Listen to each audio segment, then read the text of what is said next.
And the truth can be what made me feel the way I was feeling, some kind of psychological thing, some understanding of situation in my life that put me in that condition, or as time went on, some deeper thing about who I am or what I am and what's the reality that really I'm living and I'm perceiving.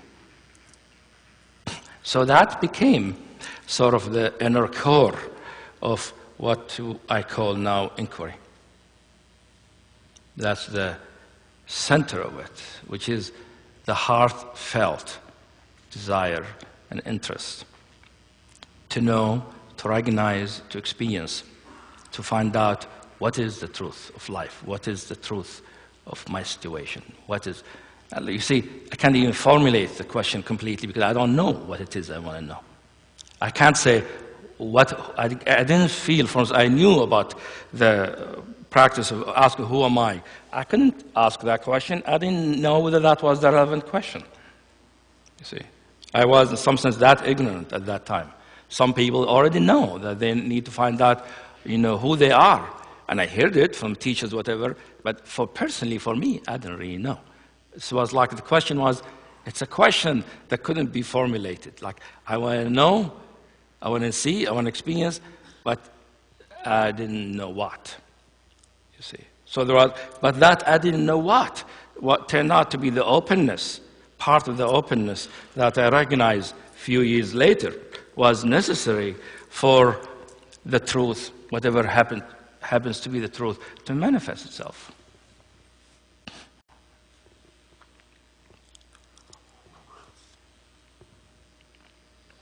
So I realized that part of the reason why I had difficulty with the various practices is that they were not exactly I didn't feel personal about them. It's like it was an impersonal teaching,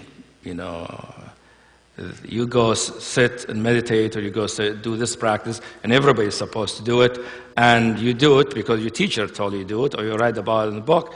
But my heart wanted to. My heart believed. I actually had a lot of faith in my teachers and in the teaching. But someplace my heart wasn't involved. When I found out what my heart was involved with, it turned out my heart, what really felt completely, fully, was I really wanted to find out what's supposed to happen. What is reality? What is the truth? Is it my truth, the world truth, everybody's truth? Well, I didn't know. So there was some kind of a desire, a loving desire, a passionate desire to find out the truth, and also an openness to what the truth might be. I did not have any idea what the truth going to be. Of course, I'm not saying that all the time it felt that way. Most of the time, of course, I had ideas. My mind was full of ideas. But those times when things opened up, I was free from those ideas of what the truth is supposed to happen. When I was free from those ideas, from those positions, from those beliefs, there was a general openness that turned out was necessary for reality to reveal something that was not just true about reality, was relevant to me personally in the situation I was in the moment. So the truth that revealed itself was very specific, very personal, very attuned, very timely. It's like, if turned out sometimes about my relationship with somebody, sometimes about what I want to do, what I'm doing in my life, sometimes about how I felt. And it's like, at the beginning, I didn't know which one was relevant, but being open is like something came up and revealed the truth, and I recognized in some very direct, intimate, and personal way, oh, yeah, that fits, that makes sense. It was like a fit, and it made sense, opened up things, relaxed me, contented something in my heart and in my mind at the same time. My mind felt satisfied, my heart felt contented, and I felt touched in some kind of deep way. It's like somebody sort of read my unconscious, and so showed me exactly what I needed before I knew it myself.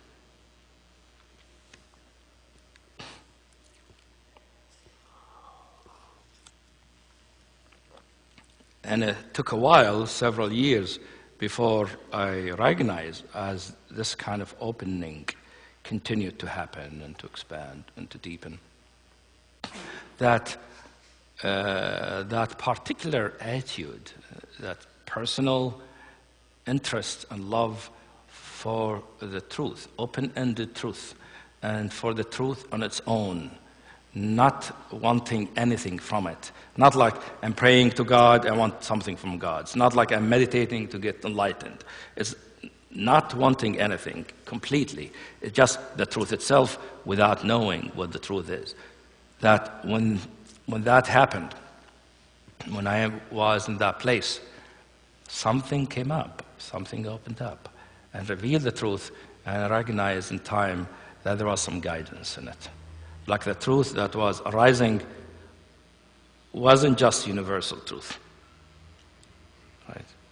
The truth was arising was very specific to my situation at the time, very personal, and specific to the time and place and the people I was involved with, and took into consideration all the situation at that time.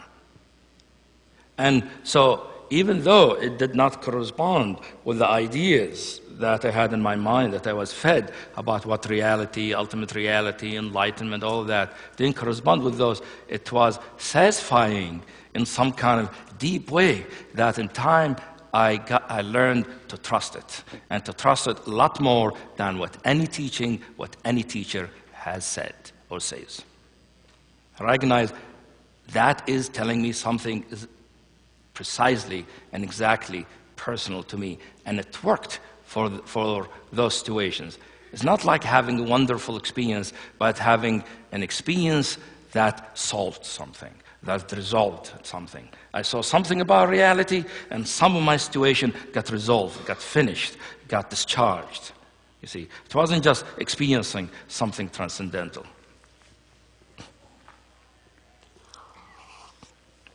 And it continued, and in time, I learned that kind of practice, or let's say that kind of way of being, way of living, which is to recognize I already know what's going to happen next. Like even when at some point the truth that revealed was ultimate reality and its absoluteness and majesty and all that, I realized at some point, even though that is the case, I never know whether I'm supposed to be experiencing it in the next hour. Who said? I didn't know. Even though it is my ultimate nature of everything, who said that should happen from now on forever and ever? I realized it wasn't happening that way.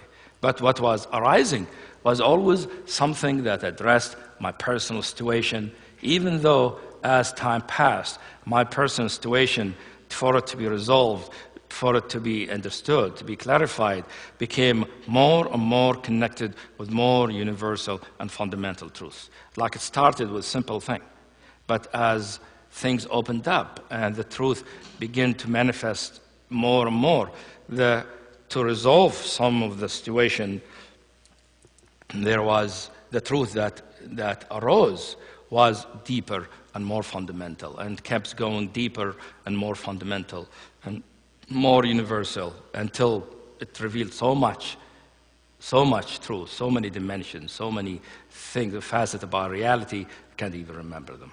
No. That's why I put them in books, because I know I'm not going to remember them.